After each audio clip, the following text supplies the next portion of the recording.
Um, Greetings, friends, colleagues, and honourable guests. Good day to all of you. Thank you most sincerely for this invitation to join with you at this event today. And I bring you the warmest greetings from all of my colleagues at the Faculty of Homeopathy here in the UK.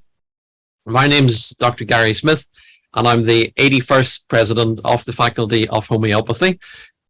For those that don't know me, I'm a medical doctor with additional training and qualification in homeopathy, and I practice what I would view as being integrative medicine, where homeopathy is at the center of my practice. And I'm very pleased and deeply honored to be joining with you at this event today, albeit remotely, to celebrate this auspicious day, to pay tribute to the life of Dr. Samuel Hahnemann, and to celebrate World Homeopathy Day.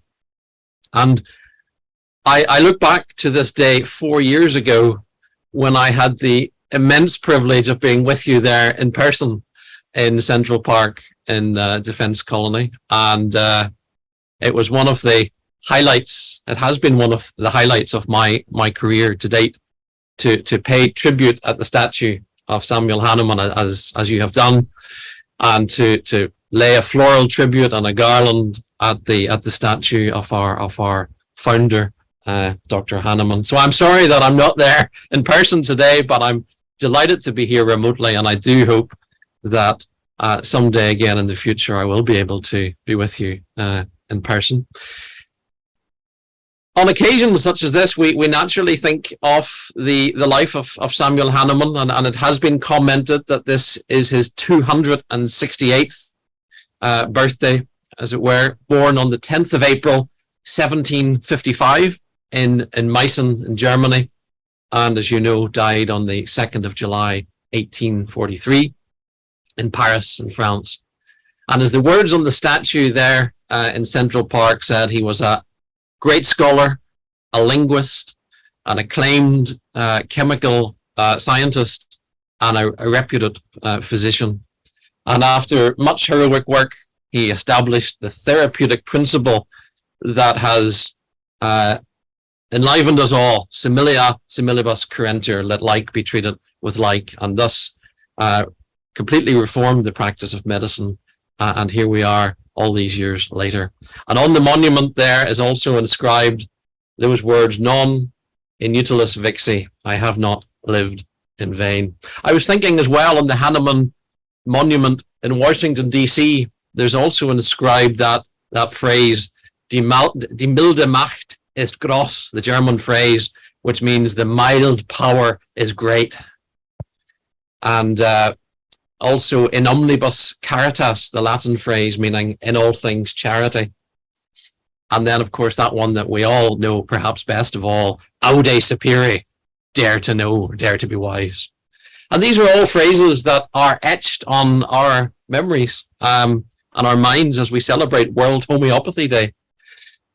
And they're also words which inspired the founding of the Faculty of Homeopathy here in the UK on the 10th of April, 1844, which was the very first birthday after of Samuel Hahnemann following his death the previous year. So therefore today also marks the 179th anniversary since the founding of the Faculty of Homeopathy here in London on this day in 1844, making the Faculty of Homeopathy one of the longest established organizations in the world.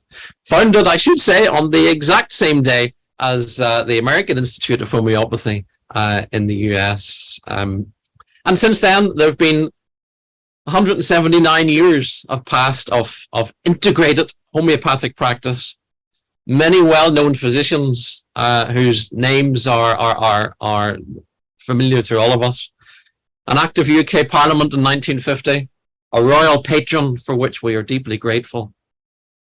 81 presidents, 99 Faculty of Homeopathy congresses, and 112 years of continuous publication of the famous research journal Homeopathy, the only Medline listed journal that's purely dedicated to homeopathy. And as some of you know, in 1925, the Faculty of Homeopathy was a founding member of the international group, the LMHI, and then in 1990, a founding member of the European group, the ECH. Although we're headquartered here in the UK, we've grown now to have members in 32 different countries around the world, including there in India. And I know that there are Faculty of Homeopathy members listening to me in the audience in India. And I'm very pleased that there in India, the Faculty of Homeopathy qualifications are amongst the few overseas qualifications that have been recognized there in India. And I'm enormously grateful to all the strong links that we enjoy between India and us here in the UK. One of the themes for this event, as Dr. Manchanda has said, is integrating homeopathy for wellness. And before I close my remarks, I would just like to encourage all of my colleagues to integrate and to embrace integrative medicine.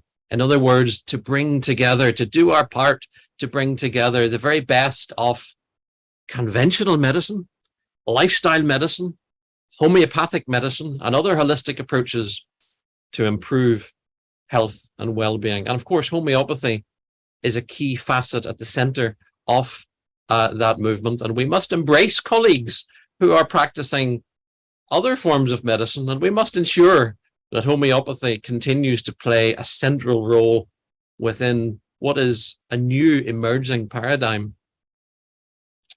In many ways, the Faculty of Homeopathy is somewhat of a unique bridge between homeopaths on one side and allopaths on the other side. And in the words of our royal patron, we are doing our best to ensure that patients can benefit from the best of both worlds.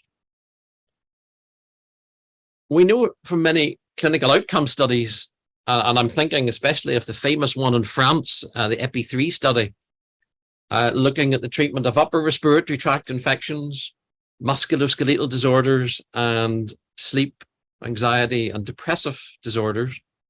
And we know from that study, and from others as well, that medical doctors who integrate homeopathy within their practice prescribe fewer antibiotics, fewer non-steroidal anti-inflammatory drugs, and fewer psychotropic drugs, achieving similar outcomes or better, and doing that at lower treatment costs compared with their colleagues, other medical doctors who do not prescribe homeopathy. And we have similar studies in Germany and in the UK, here in the UK and other countries.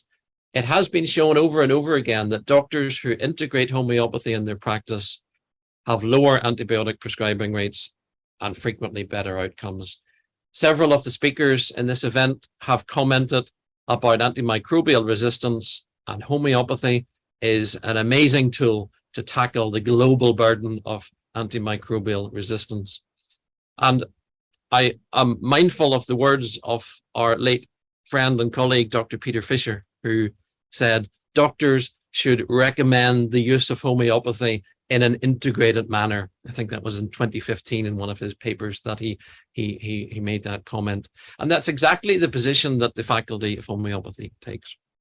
However, I must step back. Now in 2023, friends, my view is the case for integrating homeopathy within medical practice has been made. The case has been conclusively proven, in my view, the advantages of homeopathy being integrated into conventional medical practice. And we need to get past the obstacles, the bias, and we need to now make that a reality. And that's the challenge, I think, for all of us. And the Faculty of Homeopathy will continue to do its part to, in the words of our mission statement, to promote and support the highest standards of practice, education, and research in homeopathy. And we welcome increased collaboration and will continue to advocate for the integration of homeopathy within healthcare systems. So on this 268th birthday of Dr. Samuel Hahnemann and 179th anniversary of the founding of the Faculty of Homeopathy, we salute our master and our great system of medicine, and long may it continue. And I look forward to collaborating with you and to carrying on this conversation to ensure that homeopathy does have a secure future at the center of our medical systems. Please contact me to carry on this discussion. You can contact me via the organizers, and I close my remarks with renewed thanks and renewed best wishes from me to you, to all who are listening, and thank you once again. Best wishes from the UK, and a very happy and a very healthy World Homeopathy Day. Thank you very much.